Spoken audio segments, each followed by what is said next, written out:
Zimbabweans kick-started 2023 in full election mode. The country's electoral management body, the Zimbabwe Electoral Commission, submitted its delimitation report to President Emmerson Mnangagwa in early January. Zimbabwe's parliament had also presented its own findings and recommendations to the report, but most were ignored and new boundaries were gazetted. Compile the debate in Parliament, which can give you the insight of the feelings by members of Parliament, resulting in the construction and compilation of their report to you. So, if I may present it to you, Madam.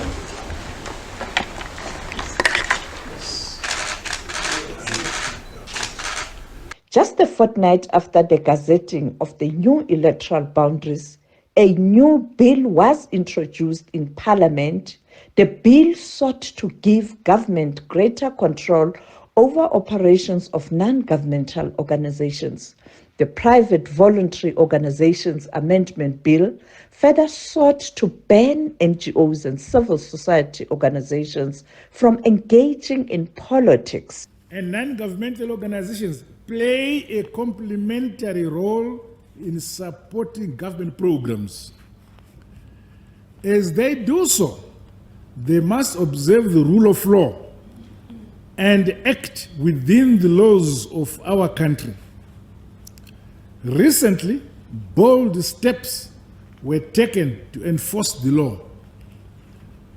Non-compliant entities and those that have deviated from their original approved mandates risk deregistration.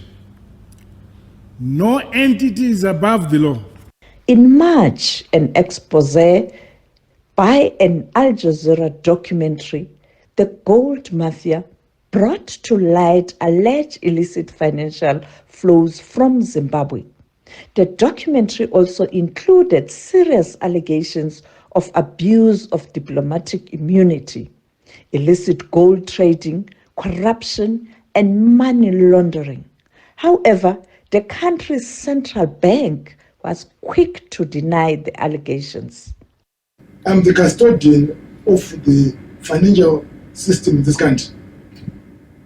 And the allegations, which are in those small snippets that we saw, is about money laundering. By the way, money laundering is a serious, very, very serious. Many people in this country, they don't know what it means. Because if people say to me, well, did I respond fast, or was I not supposed to wait? Waiting for what? When the house is burning.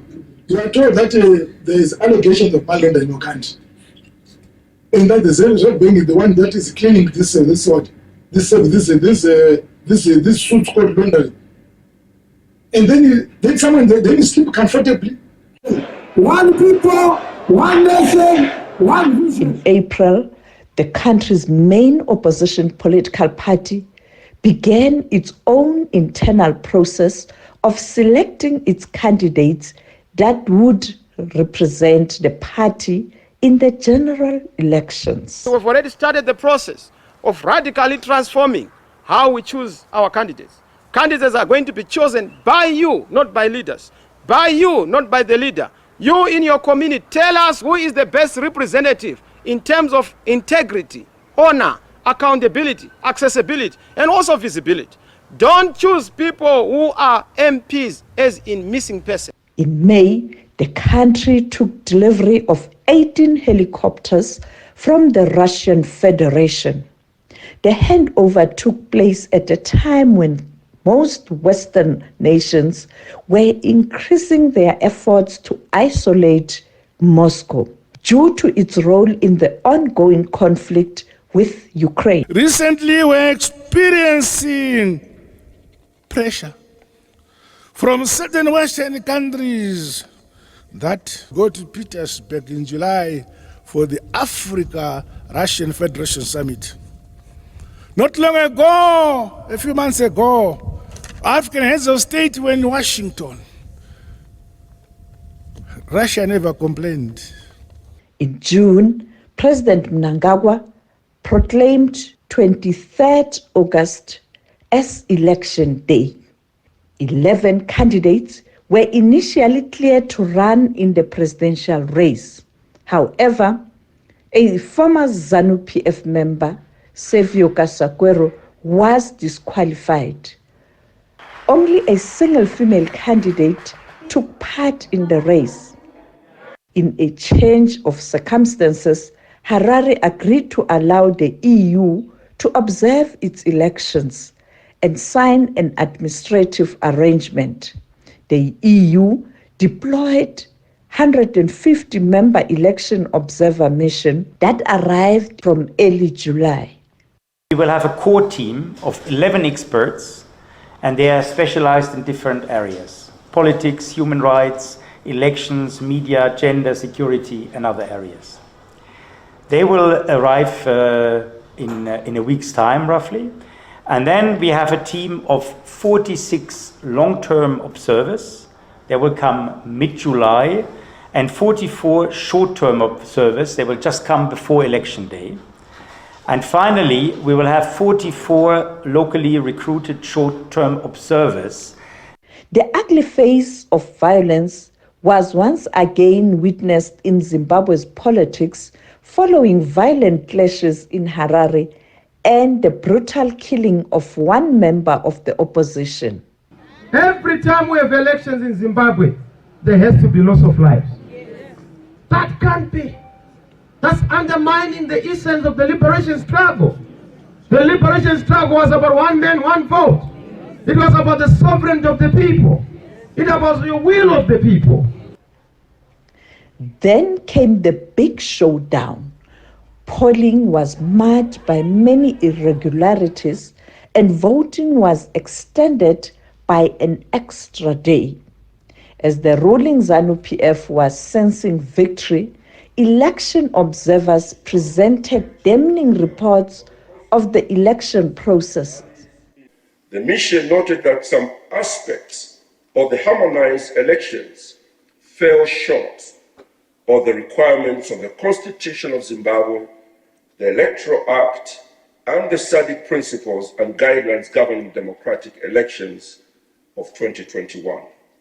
So help me God.